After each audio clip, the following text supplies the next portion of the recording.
Hey guys, so today I wanted to show you what is in my travel makeup bag. I haven't done a travel makeup bag video in a very long time, and I love these videos. I feel like it's really interesting to see what people take with them on trips. For me, a lot of the time when I'm going away, I want to take that opportunity to pick out products that I maybe haven't been using very much, or products that I want to get better acquainted with.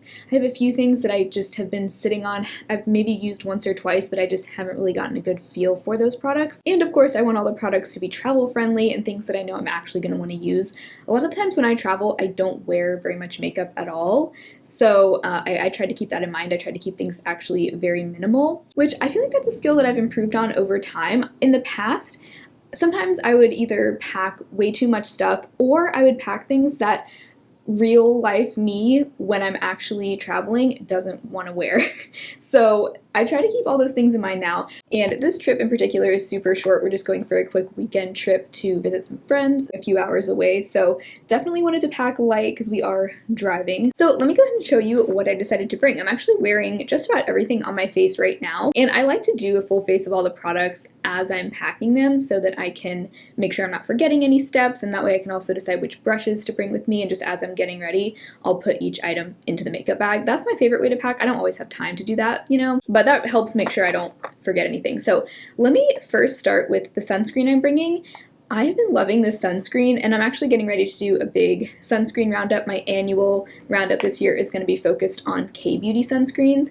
This is one of my favorites. It's also like a slightly smaller tube than some of the other ones I have, so that's the main reason I decided to bring it, but I've been really loving this one. This is the Beauty of Joseon Relief Sun SPF 50. This is a Korean chemical sunscreen, and I have been almost exclusively using mineral sunscreens on my face for the past couple of years. Ever since I started using tretinoin, my skin's just been more sensitive, and it's only really been able to tolerate mineral sunscreens. American chemical sunscreens just burn the crap out of my skin, but I've discovered that a lot of the Asian chemical sunscreens that I've tried so far don't bother my skin at all, which is such good news. I wish I had known that sooner. I was scared to try them because I just was afraid they would irritate my skin, but so far my skin has been tolerating them really well, including this one, the Beauty of Joseon. This, you wouldn't even know that this is a sunscreen if you didn't look at the label on the packaging, because it just feels like a really lightweight moisturizer.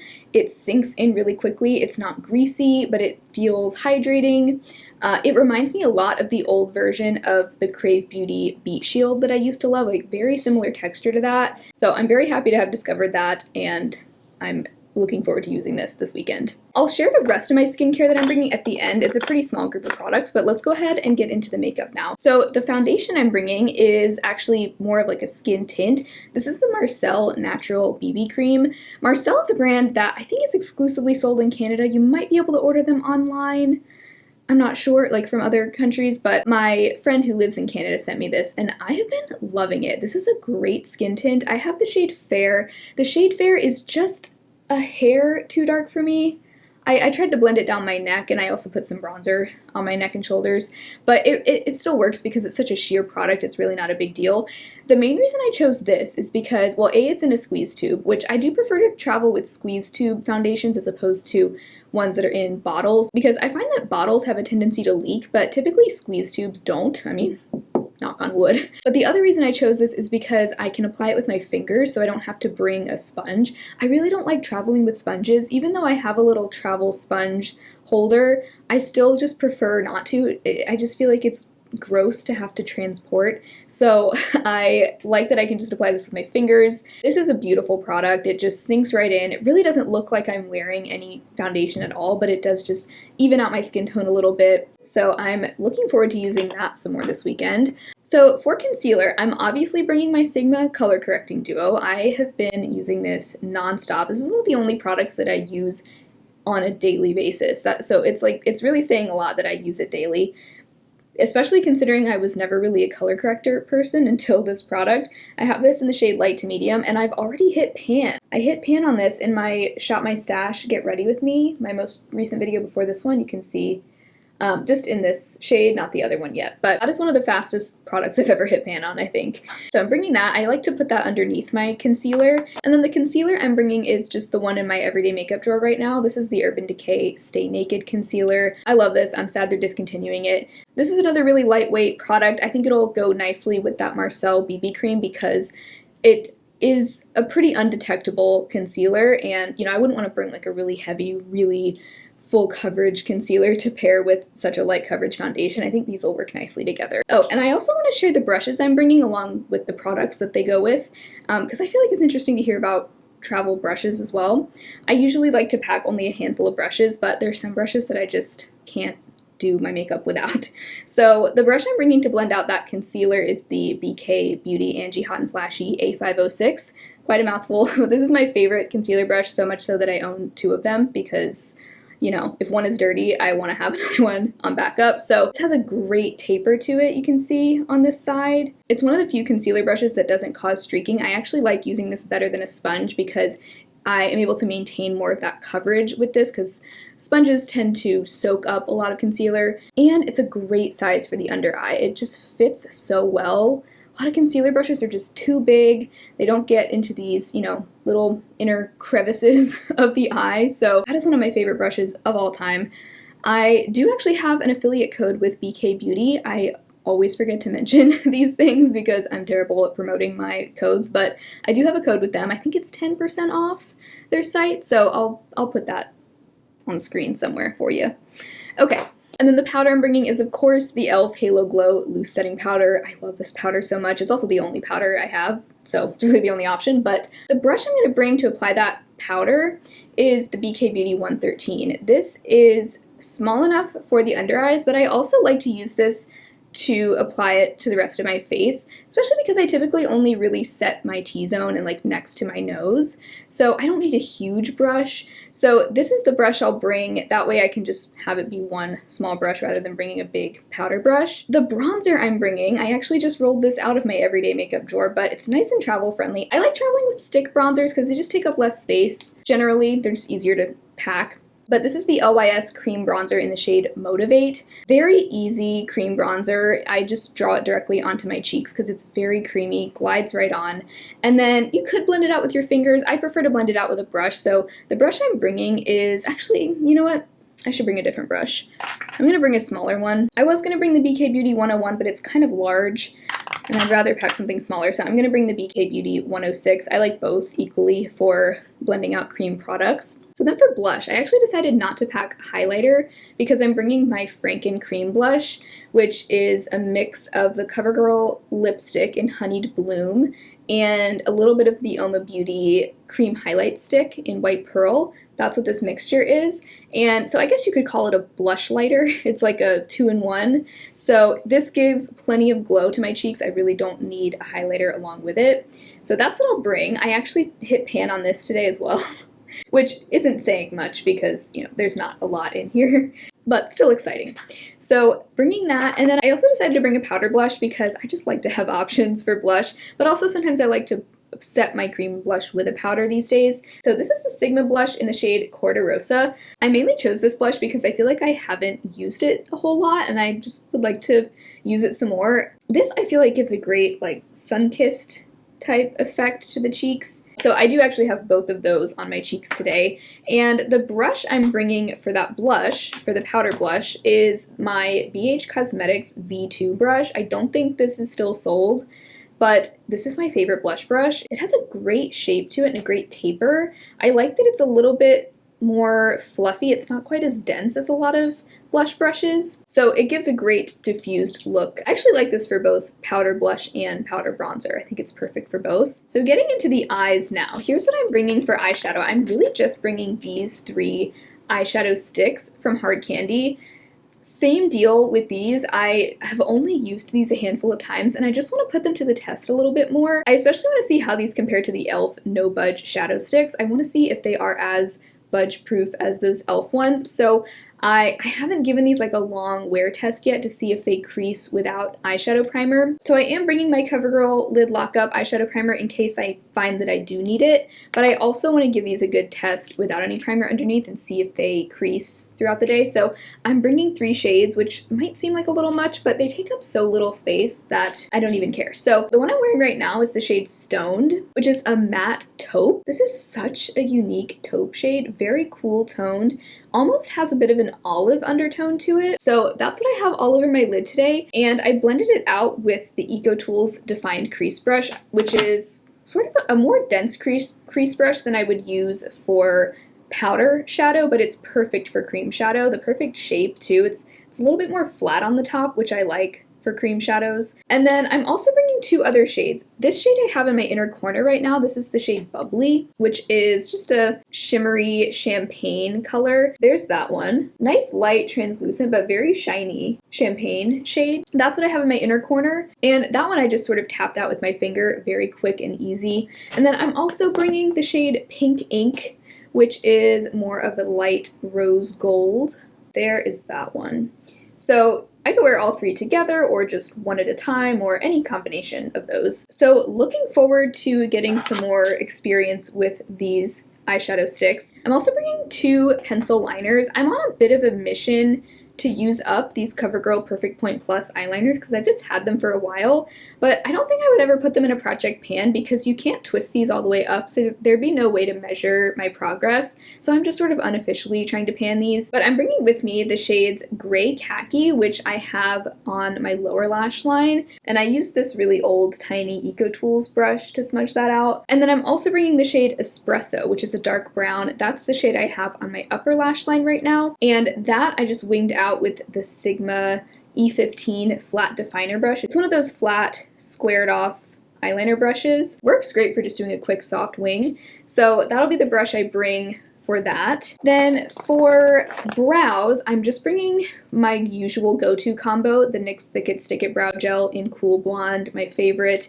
Fills in my brows really well, holds them in place, and I love it. I think mine is running a bit low, slash is starting to maybe dry out, but I will absolutely not be without this product. Like, I probably need to go ahead and purchase a backup soon because it is unmatched to me. I've never tried anything as good as this. And then I'm also bringing the Lift and Snatch brow pen from NYX. This I have in the shade Blonde. Now that my hair color has faded, I did color my hair with Overtone, and then I redid it using some of the ColourPop color depositing hair masks, but it has faded a lot. It still has like a strawberry tint to it, as you can see, but it's faded so much that I'm able to get away with my usual brow shades, especially because this NYX Lift and Snatch brow pen is a bit on the warmer side of blonde, so it works well with my hair color now. But this I will go in with after the brow gel has set, after it's dried.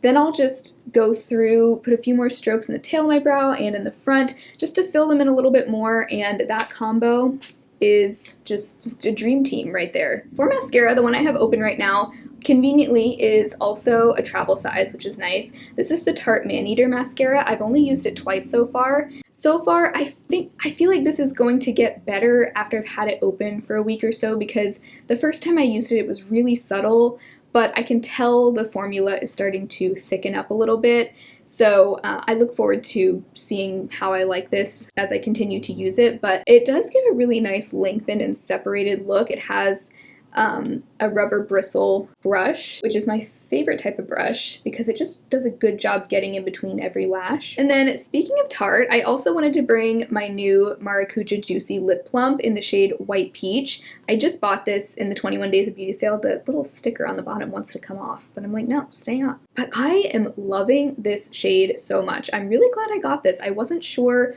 if this shade would be the right choice, because by the time I was placing my order, at least half of the shades of this were already sold out. So I was like, ooh, I hope the shades that are still left are good. Like, I figured this was like one of the less popular shades, so maybe it's not as nice of a shade, but I really like it. It's a pale peach, and it gives like almost like a milky nude type of look to my lips, which I really like. So that's what I have on today, and I am wearing it on top of the Kokie lip liner in the shade Warm Nude. Are you shocked that I'm not bringing nude with me for once? I thought, you know what, I've been wearing nude so much, let's bring out Warm Nude. So that's what I have on right now. It is warmer than I usually go with my nude lip liner, but I like the peachy look for spring, so that'll be a good lip combo. And then I also decided to bring this Ciate London Bronze Glow Shimmering Lip Oil, just because this is new to me. They sent this over in a PR package recently, and I've worn it a few times so far. I really like it, so I just want to use it some more. It has just a nice cushiony feel on the lips. My hands are just covered in swatches at this point, but it has a nice like bronzy glow, a little bit of sparkle to it, but it doesn't look obvious on your lips, like it doesn't look glittery or anything. It stays on my lips for a long time, which is not usually the case for me with lip oils, but this feels like it gives my lips lasting moisture, so that'll be good to wear. That would also be really pretty over the Kokie lip liner or just on its own if I want to do something really quick, just like a tinted balm basically. This will be a good option. So that's all the makeup. Oh, I also wanted to show I'm bringing a spoolie, an eyebrow spoolie, because sometimes I do like to comb through my brows, but the main reason I'm bringing this is because if I make any mistakes with my mascara, this is what I use to flake it off, and I am usually getting at least a few dots of mascara on my eyelids, so it's good to have just in case. So that is all the makeup. Let me go ahead and show you really quick the skincare that I'm bringing. It's a really small group of products, but the first one, the cleansing balm I'm using right now is the Good Molecules Instant Cleansing Balm. Really big fan of this cleansing balm. I'm actually getting pretty low on this, but I definitely have enough to last at least another couple weeks, so this will be good. It does a great job removing my makeup and it rinses off really easily. Then I have it in this e.l.f. Holy Hydration Cleanser travel bottle, but in this bottle I put some of my Paula's Choice Resist Cream Cleanser. That's the cleanser I'm using right now, so that way I can have it in just a small bottle instead of having to bring the whole pump bottle with me. And then I'm also, of course, bringing my tretinoin cream. I use this, lately I've been using it every other night rather than every night. I feel like my skin gets a little bit less irritable that way, and I feel like I still get the benefits of it just using it every other night, so that I'll bring with me. I'm also bringing my Cocoa Kind Resurrection Polypeptide Cream. This is my second jar of this, and this is quickly becoming one of my all-time favorite moisturizers. You can see it has a little bit of like a stretch to it. Someone said that this is supposedly a dupe. Just gonna put it on my arm here. You can see it has like a light lavender color to it, but it blends in completely clear. Somebody said that this is supposed to be a dupe for the Tatcha moisturizer, maybe the Dewy Skin Cream. Whichever one is also this kind of color, but this is so incredibly rich and hydrating. It never irritates my skin. It is fragrance free, and I just feel like when I put this on, I can feel it doing good things for my skin. You know, my skin, when I wake up in the morning, it's so just supple and soft, a little bit dewy. Love that. I'm also, you might be shocked to hear this, but I have been getting a lot more into facial oil again. I went through a long phase where I just didn't use facial oil at all, didn't really see the point of it, didn't really like it, but lately I've been using this Cocoa Kind Chia facial oil as the very last step of my skincare. Whether I'm using tretinoin or not, I make sure to let everything sink in first, and then I'll just do a really small amount of this all over my face. I mainly focus it on the areas where I tend to get dry, which is usually like my chin, around my mouth, sometimes my forehead, so I literally take 2 drops of this into my hand and then pat it over my skin, and I like it because it's a very thin oil, so it doesn't feel like I have this thick layer of grease on my skin. Not really into that feeling, so this just makes my skin feel so soft, and I have noticed that my skin has been a lot less dry since I implemented this into my routine, which makes sense because I think that is kind of the point of an oil, to just add a little bit of extra moisture to your skin. But I've also just noticed my skin's been a lot less flaky. Overall, it's been way more balanced and soft. So I think I'm a facial oil convert once again. And this chia oil is really nice. For a long time, I didn't really love many of the Cocoa Kind products that I've tried, but these two I've been using on a nightly basis recently, and this moisturizer I also use in the mornings. And my skin has been very happy. So those two from Cocoa Kind are my 2 favorites that I've tried from the brand ever, and I've tried a lot of their products. Finally, last but certainly not least, my lip balm, the Paula's Choice Lip and Body Treatment Balm. This is the best and only lip balm you will ever need. It is so good. All other lip balms pale in comparison to this one to me. There is just nothing as repairing to my lips as this lip balm. It's very bare bones, not that aesthetically pleasing. It's just this plain balm in a jar. It has no scent whatsoever. But I put this on every night before bed, and my lips basically never get chapped. If my lips are a little bit chapped, they are completely healed by the morning. So I swear by this. So that, my friends, is my travel makeup bag for a weekend trip. I feel like that will be just about everything I need. Let me know down below, what are your essential travel items, whether it's makeup, skincare, what are those products that you just always bring with you no matter what. Thank you all so much for hanging out today. I hope you had fun. If you did, be sure to give the video a thumbs up. If you'd like to support my channel further, you can check out my Patreon or my channel membership, where I upload bonus videos every month. And otherwise, I hope you have an amazing rest of your day, and I will talk to you again very soon in my next video. Bye.